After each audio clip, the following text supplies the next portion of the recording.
Welcome to our last video on setting up Tiantian Xiangqi. And in this video, we're going to talk about the log off and log on buttons. And if you're wondering, Travis, are you really going to be doing an entire video on how to log out? Why, yes, I am. One reason is because it might not be immediately obvious. If you do need to log out of the app for some reason, you go over to the profile section and you should see your name here. And this is the log off button. So I'm going to go ahead and confirm, yes, I do want to log out of the app. And there we are back to the initial login screen. One reason you might want to do this is if you're trying to access that offline mode that we talked about earlier. I haven't found any way to access that other than actually logging out. And again, the offline mode is right here, but in order to get into it, you need to accept the license agreements, and then you can get back into that offline mode. And then if you want to log back in the app, again, accept the agreements, and then click on the WeChat login,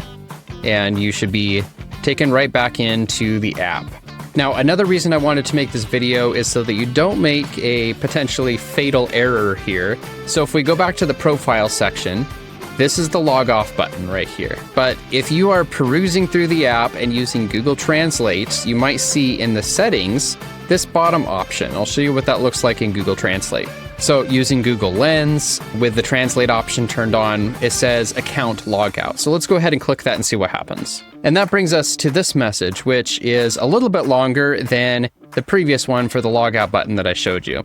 So let's see what this says. To cancel your game account, you need to log out of your current account. Click OK to log out and proceed to the logout page. Are you sure you want to exit?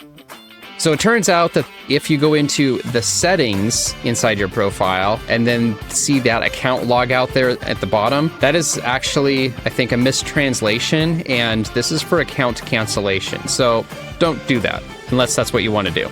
So I am going to cancel that. That concludes our tutorial covering hopefully everything in the profile section and the setup of Tiantian Xiangqi. In our next section of the tutorial, we're going to be talking about the actual gameplay and all the tools that are in there. So look forward to seeing you next time.